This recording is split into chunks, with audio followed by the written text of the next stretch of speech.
ಅಲ್ಲ, ಯಾಕೆಂದ್ರೆ ಪಕ್ಷನಿಷ್ಠರಾಗಿದ್ದೇ ತಮಗೆ ಮುಳ್ಳಾಗೋಯ್ತಾ ಅಂತ. ನೋಡಿ, ಯಾವುದೇ ಸಂದರ್ಭದಲ್ಲೂ ಪಕ್ಷದ ಮೇಲೆ ಯಾವುದೇ ರೀತಿಯ ಒತ್ತಡ ಹಾಕಬಾರ್ದು. 136 ಸ್ಥಾನಗಳನ್ನ ಗೆದ್ದಿರುವಂತಹ ನಮ್ಮ ಬಲ ಸುಗಮವಾದಂತಹ ಒಂದು ಸುಭದ್ರವಾದಂತಹ ಸರ್ಕಾರ ಕೊಡಬೇಕು ಅನ್ನೋದನ್ನು ಪದೇ ಪದೇ ನಾನು ಹೇಳಿದ್ದೇನೆ. ಯಾವುದೇ ವರಿಷ್ಠರಿಗೆ ನಾನು ಒತ್ತಡ ಏರುವಂತಹ ಕೆಲಸನೂ ಮಾಡಿಲ್ಲ. ಬಹುಶಃ ನನ್ನ ಪ್ರಾಮಾಣಿಕತೆ ಮತ್ತು ನಿಷ್ಠೆ, ನನಗೆ ಸಿಗಬೇಕಾಗಿದ್ದಂತಹ ಗೌರವ ಸಿಕ್ಕಿಲ್ಲ ಅನ್ನೋದು ಭಾಳ ಸ್ಪಷ್ಟವಾಗಿ ನಾನು ಹೇಳ್ತೀನಿ. ಯಾಕೆ ನಿಮ್ಮ ಕಾರ್ಯಕರ್ತರು ಭಾಳ ದೊಡ್ಡ ಮಟ್ಟದ ಆಕ್ರೋಶವನ್ನು ಶುರು ಮಾಡಿದ್ದಾರೆ ಆಲ್ರೆಡಿ.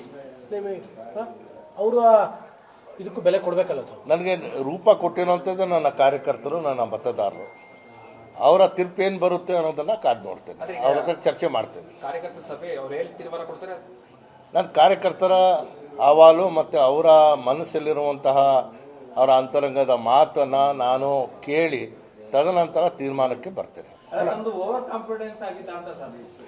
ಓವರ್ ಕಾನ್ಫಿಡೆನ್ಸ್ ಅಲ್ಲ. 136 ಸ್ಥಾನ ಗೆದ್ದಿರುವಂಥ ಕಾಂಗ್ರೆಸ್ಸು ಒಂದು ಸುಭದ್ರ ಸರ್ಕಾರ ಕೊಡುವಂಥದ್ರಲ್ಲಿ ನಾವೆಲ್ಲರೂ ಮುಂದಾಗಿದ್ದೀವಿ. ನನಗೆ ವರಿಷ್ಠರು, ನಮ್ಮ ರಾಜ್ಯದ ಉಸ್ತುವಾರಿ ವಹಿಸಿಕೊಂಡಿರುವಂತಹ ಸುರ್ಜಿವಾಲಾ ಅವರು ಕೂಡ 2.5 ವರ್ಷ ಸೂತ್ರನ ನಾವು ಮಾಡಿದ್ದೇವೆ.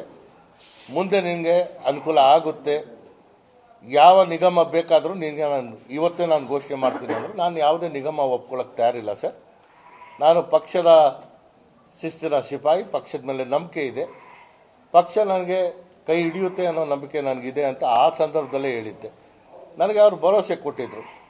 ಸೊ ಆ ನಂತರ ನಾನು ಅವ್ರನ್ನ ಭೇಟಿಯಾಗಬೇಕಾಗಿತ್ತು. ನಾನು ಒಂದು ಸತಿ ಭೇಟಿಯಾಗಿರುವಂಥದ್ದು ಎಲ್ಲ ವರಿಷ್ಠರನ್ನ ಭೇಟಿಯಾಗಿದ್ದೆ.